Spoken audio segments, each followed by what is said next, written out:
쭉 같이 나누고 있습니다. 시편의 내용을 나누면서 그러한 과정 중에 이제 우리 학생부 예배를 다시 시작하게 됐고, 학생부 예배 드리면서 이 아이들하고 무엇을 나눠야 될까?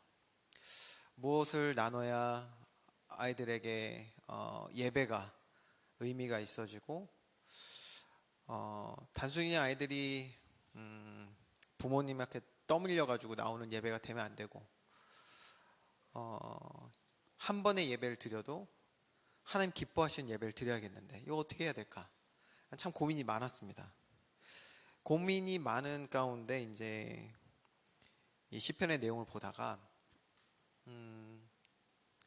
정말 많이 그 다윗이 가졌던 그 여러 가지 역경, 어려움 가운데서 하나님이 다윗으로 하여금 기도케 하시고 그 기도의 내용들을 하나님께서 아주 신실하게 이루어 가심을 이제 보면서 오늘 19절, 20절의 기도가 굉장히 성숙한 다윗의 믿음의 고백으로 이제 기도하게 되었던 것을 볼 수가 있습니다. 이게 두 절인데 여기 내용은 한 네 가지로 우리가 간략하게 추려볼 수가 있습니다. 첫 번째는 여호와여 일어나사 인생으로 승리를 얻지 못하게 하시며. 다윗이 왜 이런 기도를 했을까? 이걸 우리는 먼저 좀 생각을 해봐야 되죠.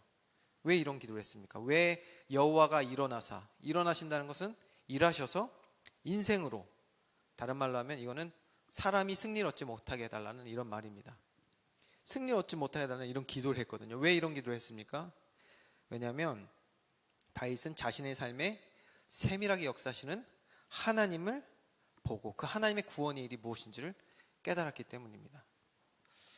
다윗에게 굉장히 어려움이 왔어요. 자기 아들 압살롬이 자신을 반역하여 죽이려고 하는 그런 어려움이 왔습니다. 다윗이 이때 하나님께 기도하기를 그 문제를 빨리 해결해 달라고 기도를 했습니다. 근데 하나님은 그 응답에, 그의 기도에 어떻게 응답하셨냐면 그의 입술을 주장하셔서 구원해 달라는 기도를 하게 하셨죠. 그리고 하나님은 다윗의 삶에 구원하는 일을 하십니다. 근데 그 구원하는 일이 다윗이 감당하기 어려운, 굉장히 어려운 일로 다가오는 거예요. 너무 힘들죠. 그래서 다윗이 기도하는 과정을 보면요, 눈물로 밤을 지새고요, 요가 다 젖을 정도로 눈물을 흘리고요, 너무 고통스러워해서 뼈가 아프고 영혼이 아프다 이런 얘기까지 하게 됩니다. 그런 과정 중에 다윗은 무엇을 깨닫냐면 하나님이 죄를 미워하신다는 것을 깨닫게 됩니다. 그리고 다윗 자신이 그 하나님이 미워하시는 죄 가운데 살고 있었음을 또 깨닫게 됩니다. 그때 그것을 깨닫고 보게 된 다윗이 이런 기도를 하게 된 것입니다. 여호와여 일어나사 인생으로 승리를 얻지 못하게 하시며. 이건 그냥 단순한 어떤 아주 높은 지식의 그런 기도가 아니라 정말 하나님이 하시는 일을 깨달은 사람의 기도인 것이죠. 오늘 우리의 삶 가운데 하나님께서 우리 삶을 주관하시고 다스리시는 참된 믿음의 고백이 있는 우리의 삶이 되기를 주님의 이름으로 축원합니다. 우리의 삶이 승리를 얻으면 어떻게 됩니까? 만약에 우리가 우리의 힘과 능으로 이 세상을 승리했다, 성공했다고 생각하게 되면 어떻게 될까요? 모든 인간은 죄를 범하였으며 하나님의 영광에 이르지 못한다고 성경은 분명히 얘기를 했거든요. 그러면 이 죄라는 문제는 절대로 우리 사람의 힘과 능으로 해결할 수 없는 문제입니다. 성경은 단 한 길을 얘기하고 있어요. 죄를 해결할 수 있는 유일한 길은 딱 하나밖에 없다 했어요. 날 위해 십자가에서 죄를 사하신, 대속하신 예수 그리스도 밖에 없습니다. 그런데 그 예수 그리스도를 의지하지 아니하는 삶으로 내가 성공했다? 승리했다? 어떻게 되겠습니까? 그 사람은 그러한 삶을 살아가면 갈수록 죄에 대하여 무뎌지는 것입니다. 내가 죄 가운데 행하고 있는 것을 알지 못하는 사람이 되어가는 것입니다. 우리가 죄를 심상히 여기면 안 되는 이유가 뭐냐면 성경은 로마서에는 이렇게 말합니다. 죄가 내 주인 노릇하게 된다고 하거든요. 죄의 메인바 돼요. 종 노릇하게 된단 말이에요. 죄에.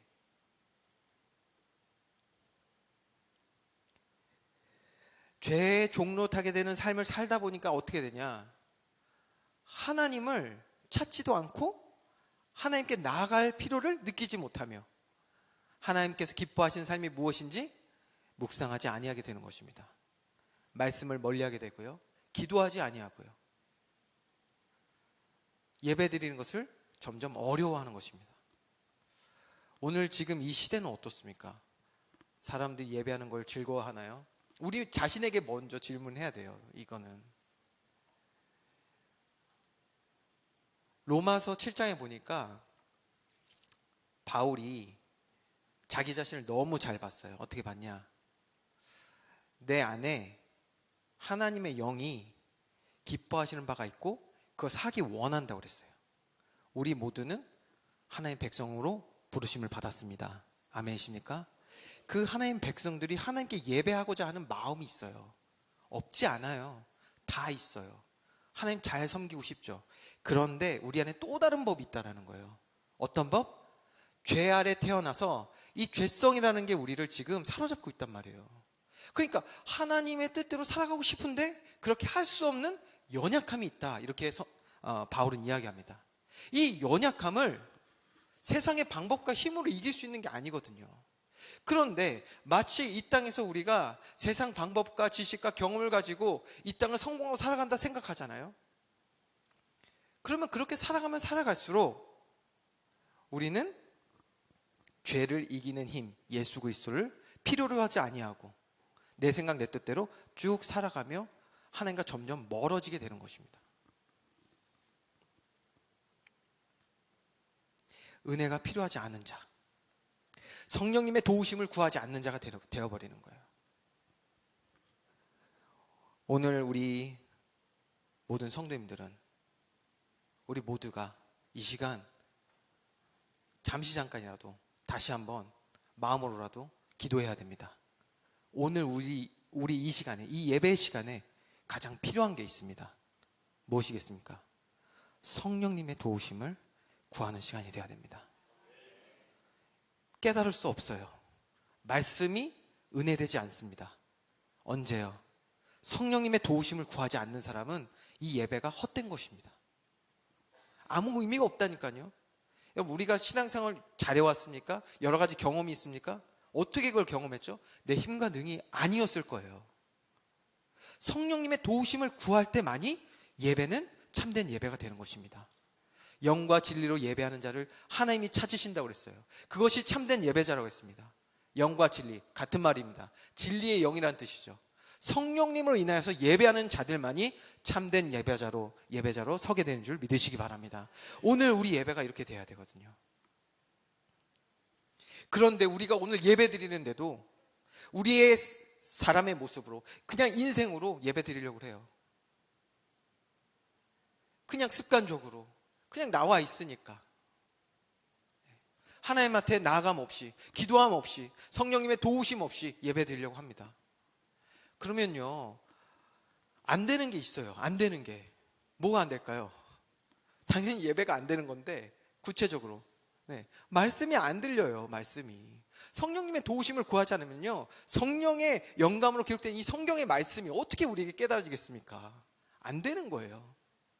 아무리 어리석은 자들이라도 배우지 못한 자들이라도 성령님의 도우심을 받으면 주의 말씀이 깨달아지는 은혜가 있게 되는 줄 믿으시기 바랍니다. 근데 아무리 똑똑한 사람도 아무리 많은 걸 아는 사람이라도 박사학위가 아무리 많아도 성령님의 도우심을 구하지 않으면 인생을 의지하고 그 안에서 승리를 얻으려고 하는 우리의 삶 가운데는 하나님의 말씀이 절대 은혜가 되지 않는 것이죠. 어떻게 기도합니까? 무엇을 기도하겠습니까? 왜 당장 우리의 삶에 평안할 때 기도할 게 없죠? 문제가 없다고 생각하니까 하나님께 도우심을 무슨 도우심을 구하고 우리가 있습니까? 우리의 기도 속에서 나에게 필요한 걸 지금 구하고 있는 거겠죠. 당연히 우리에게 필요한 것이 무엇입니까? 심령이 가난한 자는 천국이 저희 것이라고 했거든요. 우리는 무엇을 필요로 합니까? 세상에 돈을 필요로 하는 거 아닌가요? 세상에 지식을 필요로 하고 있지는 않습니까?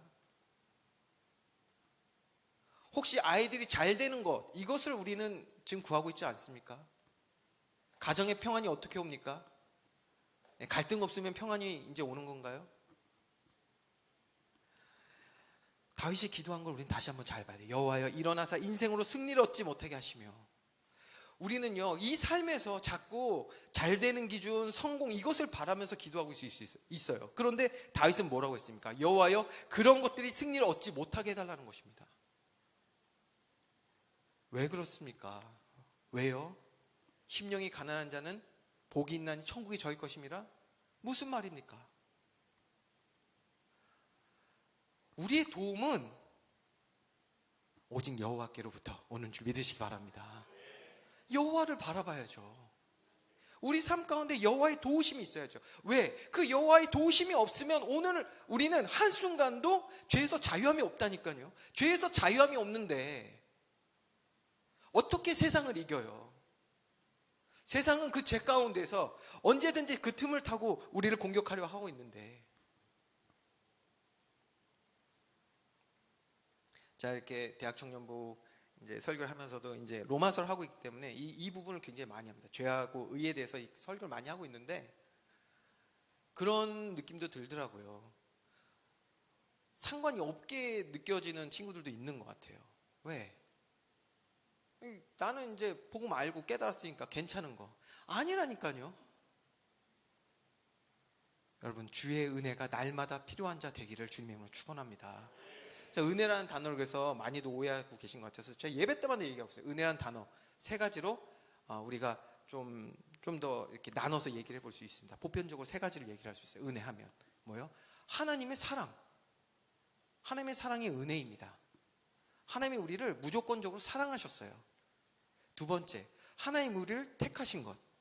많은 사람들 중에 자기 백성에게 오셨단 말이에요. 뭐 하시러? 그들을 구원하기 위하여. 오늘 제가 중고등부 예배 때 예수님의 이름의 의미에 대해서 얘기해 줬어요. 아이들에게. 마태복음 1장에 나와 있잖아요. 무슨 의미입니까? 예수님의 이름은 자기 백성을 저들의 죄에서 건지시기 위하여 오신 분, 그분이 바로 예수님입니다. 자, 자기 백성, 하나님의 택함 받은 가장 축복받은 사람인 줄 믿습니다. 자기 백성의 죄를 건지시기 위하여 이 땅에 오신 분이 예수님이잖아요. 이게 바로 은혜입니다. 그래서 은혜라는 단어에는 호의를 베푸셨다 이런 뜻이 있습니다. 세 번째는 어떤 의미가 있냐? 도우신다라는 의미가 있습니다. 도우심. 오늘 성령님의 도우심을 가장 필요로 하는 우리의 삶이 되어야 합니다. 그게 없는 사람이 성경 교만한 사람이라고 하는 거예요. 교만한 거예요. 아니, 우리는 죄를 못 이기는데 죄를 이길 수 있는 유일한 길 대신 예수 그리스도를 찾지 않는 삶을 살아간다. 그건 뭐 날마다 그냥 죄 가운데 살아갈 수밖에 없는 거예요. 이건 누가 착하고 못하고 그게 아니라 길이 없는 거예요. 길이 없다니까요. 죄를 이길 길이 없는데 어떻게 우리가 하나님이 기뻐하시는 삶을 살아갑니까? 근데 그 성령님의 도우심을 구하지 않고 예배에 나오고 성령님의 구하심을 구하지 않고 매일 살아가고 이러고 있으니, 그래서 이 기도가요, 이게 보통 기도가 아니더라고요. 여호와여 일어나사 인생으로 승리 얻지 못하게. 이 말은요, 정말 내 삶 가운데 성령님의 도우심이 필요한 자로 깨닫게 해달라는 그러한 기도입니다. 그렇게 내 삶에 역사하여 주시옵소서라는 기도입니다. 어쩌면요, 이 기도는요, 정말 깨닫지 못한 사람은 못하는 기도인 것 같아요. 왜요? 우리는 얼마나 이 세상의 성공을 좋아하고 세상의 기준으로 말하는 복을 찾아서 우리가 얼마나 헤맵니까? 그런데 다윗은 이렇게 기도했습니다. 그러면서 두 번째 어떻게 기도했습니까? 이방 나라들이 주 앞에서 심판을 받게 하소서. 자, 이방 나라라는 말은요, 당시 이방 나라도 얘기하지만 더 넓게 설명을 하면 하나님을 섬기지 않는 사람들, 나라들을 이야기합니다. 자, 예배하지 않는 사람들 얘기한단 말이에요. 오늘 예배하지 않는 자들이란 말이 뭔지를 제가 지금 서론 부분에 조금 더 설명을 했는데요. 바로 영과 진리로 예배하는 것이 참된 예배인데, 영과 진리, 성령으로 예배하지 않는 것은 바로 참된 예배자가 아닙니다. 그래서 오늘 우리의 예배가 성령님의 도우심이 없다면 은혜가 없는 예배가 되는 것이고, 우리는 이방 나라들처럼 주 앞에서 심판받게 되는 것입니다.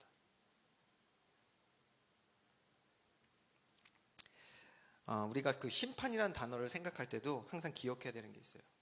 심판 싫어하죠. 사람들이 심판 누가 좋아합니까? 작은 말도 굉장히 싫어하잖아요. 작은 말도 나에게 상처를 주는 말은 다 싫어합니다. 그런데 하나님께서는 성경에 분명히 말씀하셨어요. 주 앞에서 심판을 받게 하소서.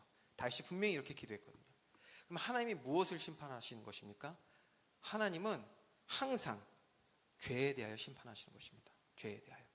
그래서 우리를 망하게 하시는 게 아니라 택한 백성이라도 심판하시는 이유는 우리 안에 있는 죄를 드러내셔서 책망하고 연단하시기 위함입니다. 오늘 주 앞에서 심판을 받는 은혜가 있기를 주님의 이름으로 축원합니다. 이게 너무나 중요한 것이죠. 성경은 또 이렇게 말합니다. 그러한 책망이 없는 자는 사생자라고 했습니다. 세 번째입니다. 여호와여 그들을 두렵게 하시며. 다윗의 기도가 참 재밌어요. 이게 일반적인 기도가 아니잖아요. 여호와여 그들로 두렵게 하시며. 무슨 말입니까? 하나님을 경외하는 마음을 가지게 해달라는 기도입니다. 저는 지금 우리 지금 이 시대를 볼 때 가장 큰 문제가 있다면 바로 하나님을 두려워하지 않는 시대가 되었다라고 생각합니다. 그게 가장 심각한 문제라고 생각합니다. 성경에서 이런 시대를 우리는 여러 차례 보아왔습니다. 어떤 시대가 있죠? 가장 우리가 대표적으로 꼽을 수 있는 시대가 바로 소돔과 고모라 시대잖아요. 하나님을 두려워하지 않는 시대. 왜 하나님을 두려워하지 않을까요? 죄에 대한 감각이 사라졌기 때문에 그렇습니다. 죄에 대한 감각이. 죄를 심판하시는 하나님을 두려워하지 않는 거예요. 지금 이 시대가 그렇게 되지 않았습니까? 요즘 진짜 뉴스를 보면 난리에 난린 것 같아요. 그 제주도에서 일어난 그 살인사건도 보면 볼수록 끔찍하더라고요. 근데 그분 그 여자분 이렇게 TV에 나오고 인터넷에 이렇게 나오는 거 보면은 진짜 아무렇지도 않은 것처럼 정말 일말의 그 죄책감 느끼지 않는 사람의 모습으로 보셨습니까? 되게 소름 끼치더라고요. 정말 그냥 막말로 그냥 돌았나 생각이 들 정도로 어떻게 저런 표정을 하고 있지? 지금 살인을 저질러 놓고? 이해할 수 없죠, 우리는. 근데 우리가 조그만 시간을 돌려봐도요, 5년 전, 10년 전에 우리가 이해할 수 없는 일들이 지금 이 세상에 만연합니다. 어떻게 생각하십니까? 하나님을 두려워하지 않는 시대가 지금 밀려 들어오고 있는 거예요. 어디예요? 이 세상이에요? 아니요, 우리 삶 가운데. 이게 가장 큰 문제예요. 제가 감히 교회에 지금 가장 큰 문제가 뭘까? 우리 교회뿐만 아니라 모든 교회의 가장 큰 문제가 뭘까라고 생각했을 때 하나님을 두려워하지 않는 것이라고 저는 생각을 합니다. 소돔과 고모라 때도 제가 설교 때 다른 설교 때도 이렇게 설명드렸지만 하나님이 이제 그 소돔과 고모라가 너무 죄악이 가득하니까 그때마다 하나님 심판하시거든요. 시대마다 그 시대와 개인을 심판하십니다. 그럼 지금 이런 시대도 소돔과 고모라와 비슷하다면 반드시 심판이 있겠죠. 그런데 그 심판하시기 위하여 하나님이 천사 둘을 보내잖아요. 남성의 모습으로 한 천사였던 것 같아요. 천사 둘을 보냅니다. 근데 롯의 집에 들어가는 걸 보고 누가 따라왔어요? 동네 청년들이 따라와요. 그럼 뭐라고 요구합니까? 롯에게? 그 남자 둘을 내놓으라는 거예요. 왜 내놔요? 관계하겠대요. 동성애. 심각하죠? 당시에도 이미 동성애가 있었습니다. 심각합니다. 더 중요한 것. 거기에 롯이 어떻게 반응하죠? 이 사람들은 내 손님이니까 안 되고 내 딸을 보내주겠다고 그래요. 딸. 딸하고 그러면 그 남자들 그냥 관계하라고요? 딸 보내주겠대. 이게 무슨 사건입니까? 이게 지금 뭐가 일어나고 있죠? 하나님을 두려워하지 않는다. 이 말은 죄에 대한 감각이 완전히 사라진 시대를 살아가는 거예요. 근데 문제는 뭐냐? 최후의 방어선이 될 교회에 하나님을 두려워하는 사람들이 점점 사라지는 거예요. 죄에 대한 심각성이 점점 사라져요. 예수님 말씀하셨습니다. 십자가에 죽으실 때 십자가에 왜 죽으셔요? 자기 백성들의 죄를 위하여 죽으시는데 그 자기 백성들이 하는 짓을 보니까 너무 가슴이 아프셨던 것 같아요. 무엇을 보고 기뻐하고 감사하고 울어야 될지 모르니까 이들이 뭐하고 있습니까? 예수님 십자가 돌아가신 거 보면서 울고 있는 거예요. 그러니까 예수님 뭐라고 말씀하셨어요? 나를 위해 울지 말고 너와 너희 자녀를 위하여 울라는 거예요. 그런 울음이 있습니까? 우리가 죄의 감각이 사라지는 거에서 여러분 슬픔이 있으십니까?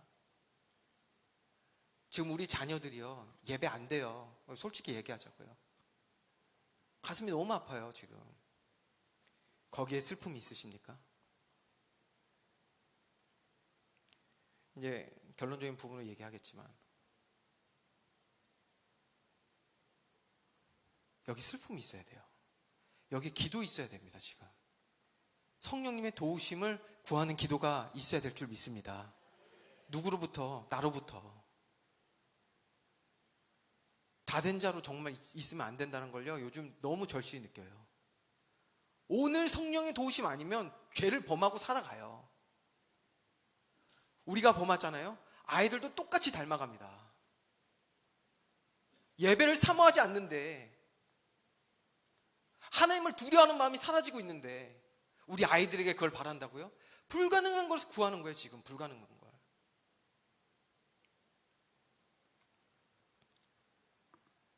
이렇게 오늘 우리의 마음과 생각에 이렇게 죄가 스며들어서 죄에 대하여 무감각해져서 하나님을 두려워하는 마음이 정말 잃어가고 있지는 않은지 우리는 우리를 잘 살펴봐야 될 줄 믿습니다.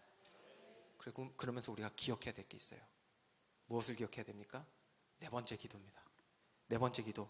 이방 나라들이 자기는 인생일 뿐인 줄 알게 하소서.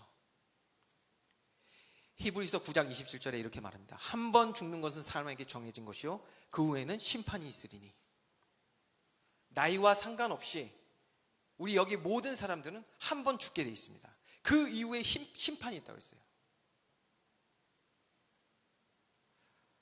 성경 공부 하신 분은 다 알죠? 하이델베르크 성경 공부에서 나왔는데요. 우리의 삶, 이 삶은요, 다 지나가는 삶입니다. 죽게 돼 있어요. 그런데 우리는 영적인 존재이기 때문에 이미 영원한 삶을 보장받은 사람들입니다. 맞습니까? 여기까지 아멘하면 좋은데, 두 번째. 죽음 이후에 심판이 있고 그 심판에 따라서 영원한 삶이 정해져 있다니까요. 그 영원한 삶에서 우리가 생명 얻었다고 정말 이야기할 수 있겠습니까? 이게 바로 우리가 말하는 구원의 확신인데.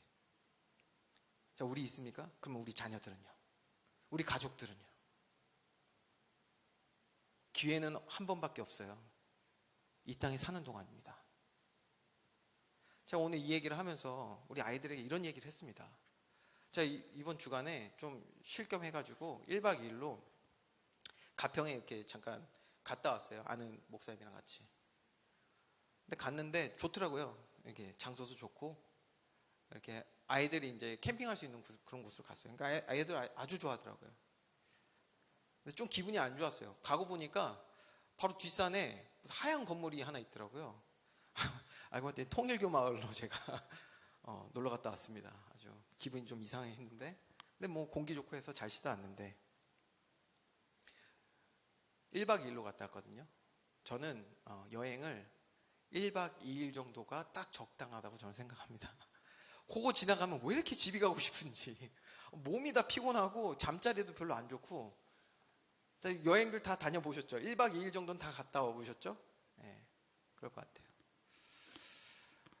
자, 예를 들어 드린 거예요. 지금 예를 들어서 우리가 살아갈 영원한 삶과 이 땅에 사는 삶을 비교했을 때 이 삶은 1박 2일입니다.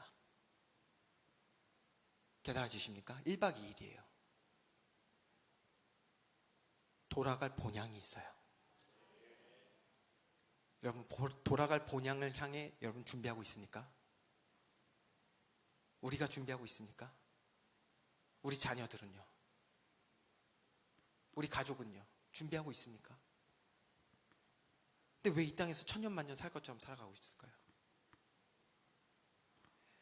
지금 우리 마음이 하나님을 경외하기보다는 이 죄악에 물들어가고 있는 증거 중에 하나가 뭐냐면 세상이 말하는 방법과 경험대로 이 땅을 살아가려고 자꾸 해요. 하나님 말씀보다는, 본향을 향한 천국 소망보다는 이 땅에서 어떻게든 잘 되고, 그렇기 때문에 아이들이 예배가 안 되는 것보다 애들이 분명 밖에서 뭐 잘하는 걸 더 기뻐할 수도 있다니까요. 뭐가 바뀐 거 아니에요, 이거? 네, 아이들이 뭐 하나님 하실 때가 있다고요. 맞는 말인데요. 내버려 두라는 게 은혜가 아니에요.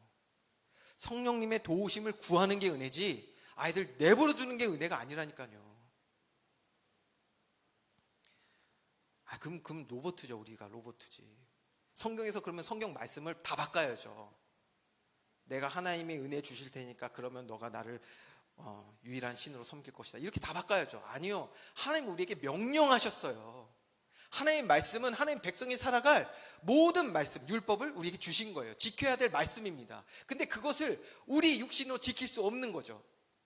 언제만 가능합니까? 성령의 도우심을 구할 때만 가능하다는 거예요. 오늘 우리의 삶이 하나님 기뻐하시는 예배자의 삶으로 회복되려면 성령의 도우심을 구하셔야 됩니다. 오늘 우리 자녀들이 변하는 거예요. 성령의 도우심을 구해야 돼요. 기도가 회복되기 원합니다. 아이들을 향한 정말 간절한 마음들이 우리 회복되기 원합니다.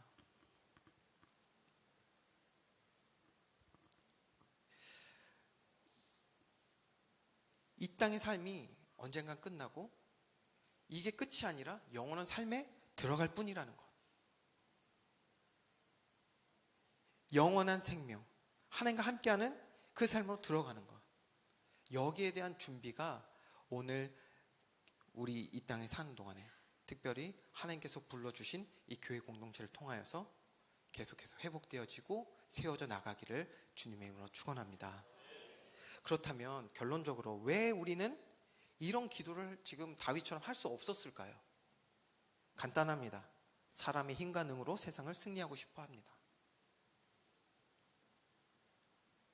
또 죄에 대한 책망과 연단을 원하지 않습니다. 사사기 때도 하나님의 말씀이 끊기는 시대에 사람들이 다 각기 자기 소견대로 행했다고 그랬어요. 자기가 원하는 대로. 그 자기가 원하는 대로라는 뜻을 잘 보면요, 뭐냐면 죄에 이끌려, 이런 뜻이에요. 죄의 생각에 이끌려. 그게 뭐죠? 내가 하나님처럼 되고 싶으니까. 내가 원하는 것. 또 왜 이런 기도를 다윗처럼 우리가 못하고 있냐? 이 시대가 죄로 물들어서 하나님을 두려워하지 않기 때문입니다.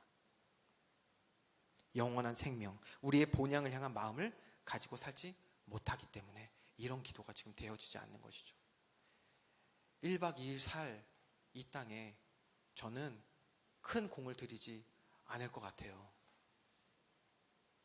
1박 2일 살 건데 여기 좀 문이 안 좋다고 문을 고치고 갈 건데 여기 좀 덥다고 좀 더 큰 에어컨을 사고 말이에요. 갈 건데 뭐 그런 수고를 하겠습니까? 내가 갈 본향이 있는데 뭐 하죠? 그냥 주어진 그 삶 그대로를 열심히 충실하게 하나님 기뻐하시는 대로 살아가는 것이 이 땅에서 우리의 삶의 참된 모습이 되어야 될 줄 믿으시기 바랍니다. 저도 가가지고 그래서 1박 2일 동안 제 나름대로 열심히 아이들하고 놀아주고요. 열심히 맛있는 것도 먹고 했습니다. 왜요? 지나면 난 집으로 돌아갈 거니까. 그러면 언제 우리는 다윗과 같은 기도를 할 수 있습니까? 세상의 힘과 능이 아닌 성령님의 도우심이 필요함을 느낄 때입니다. 이것을 느낄 수 있는 우리가 되길 원합니다. 죄의 심각성과 하나님이 얼마나 죄를 미워하신지를 깨달을 때, 그리고 죄 가운데 사는 나를 구원하시기 위하여 일하시는 하나님을 볼 때입니다. 제가 수요일 날 어떤 영상 하나를 보려고 그랬어요. 근데 그 영상을 시간이 안 맞아서 계속 못 보다가 오늘 이 말씀 위에 보려고 제가 아껴놨다가 오늘 이제 영상 같이 보려고 합니다. 아주 짧은 영상인데 우리의 신앙을 돌아보면서 또 깨달아지는 어떤 그러한 은혜가 있었으면 좋겠습니다. 우리 방송실 잠깐 영상 틀어주시면 되겠습니다.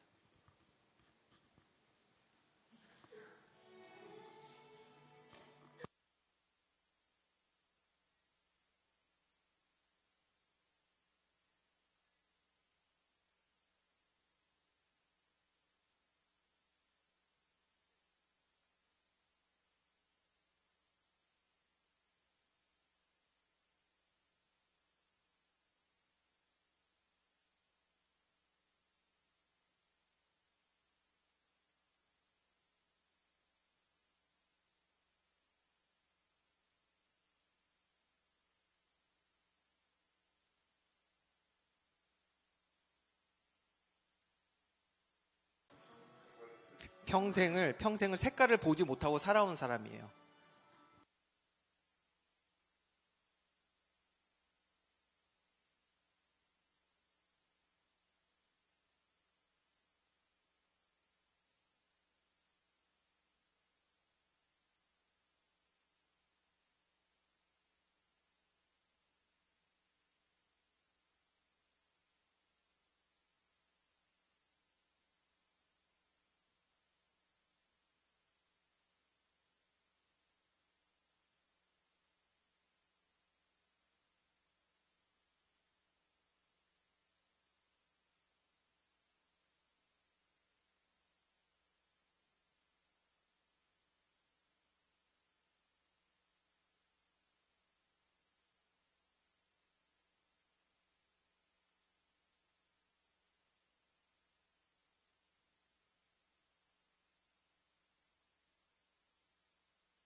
어,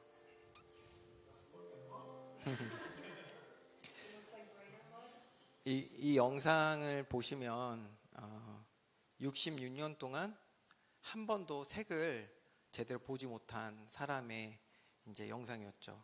모든 세상이 흑백이었던 거예요.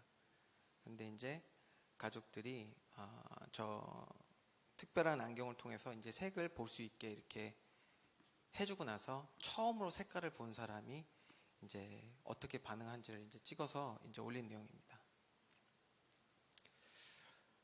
저는 저 영상을 보고 처음에 많이 울었습니다.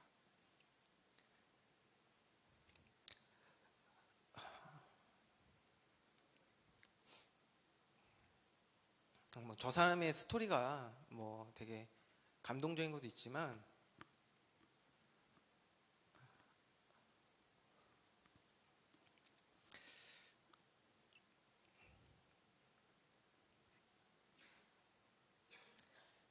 하나님께서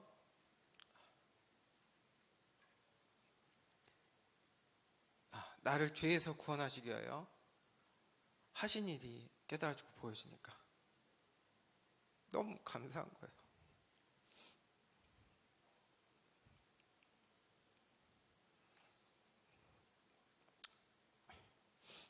죄송합니다.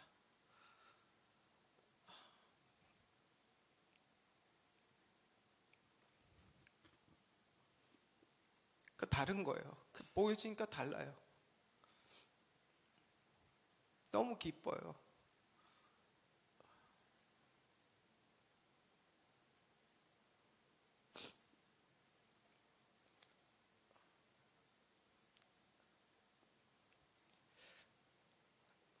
그게 보여지니까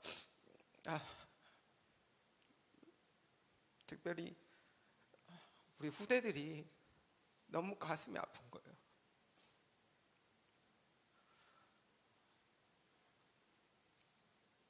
우리 아이들이 정말 예배 드려야 될 텐데 한 번 사는 인생입니다. 근데 이 삶을 우리가 주관하지 못해요. 언제 우리가 하나님 부르심 받을지 모르잖아요.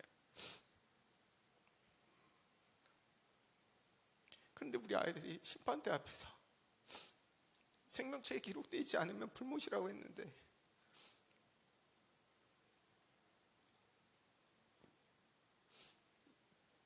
제가 만약에 저런 부분들을 제 개인이 먼저 알지 못했다면 저는 아마 이런 부분에 설교를 준비하고 이러면서 아마 없었을 거예요. 그냥 하면 되죠, 사역. 아이들이 그냥 성경 얘기해 주면 되죠. 근데 가슴이 너무 아픈 거예요. 아이들한테 말씀 전할 때.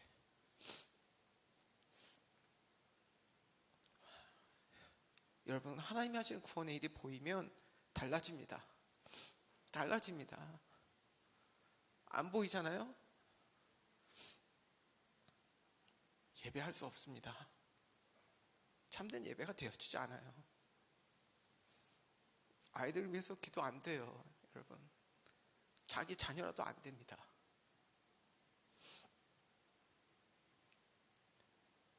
오늘 우리를 구원하신 하나님의 그 사랑과 은혜, 그리고 오늘도 지속되는 그 하나님의 구원의 은혜가 보여지는 은혜가 있기를 주님의 이름으로 축원합니다. 오늘 우리 교회가 해야 될 일이 있습니다. 사도행전 이사야서 43장 7절에서 8절 내용이 이렇게 기록하고 있습니다. 내 이름으로 불려지는 모든 자 곧 내가 내 영광을 위하여 창조한 자를 오게 하라. 그를 내가 지었고 그를 내가 만들었느니라.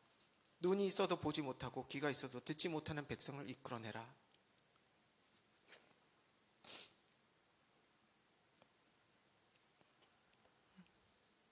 하나님이 오늘 우리 삶 가운데 하시는 일은 한 번 있는 그 삶, 그리고 죽음이 있는 심판에 자기 백성들을 그 심판전의 죄에서 건지셔서 영원한 생명 얻고 하나님 나라에서 그의 백성과 영원히 함께 하시기 원하여서 오늘도 우리 삶 가운데 일하시는 줄 믿습니다. 그런데 눈이 있어도 보지 못하고 귀가 있어도 듣지 못하는 백성들이 있는 거예요. 이 백성을 이끌어내라는 거예요. 여기에 함께 하기를 원합니다. 우리 자신과 우리 교회가 우리가 먼저 된 자로서 이러한 축복을 먼저 누려야 됩니다. 아까 그 영상 보니까 어떤가요? 너무 기뻐하죠? 너무 즐거워하지 않습니까? 보지 못했던 걸 보니까 하나님 하시는 구원의 일을 볼 때 참된 기쁨과 감사가 있는 것입니다. 그때 참된 찬양이 나와요. 내 가사가 되는 거예요. 내 고백이 되는 것이고요.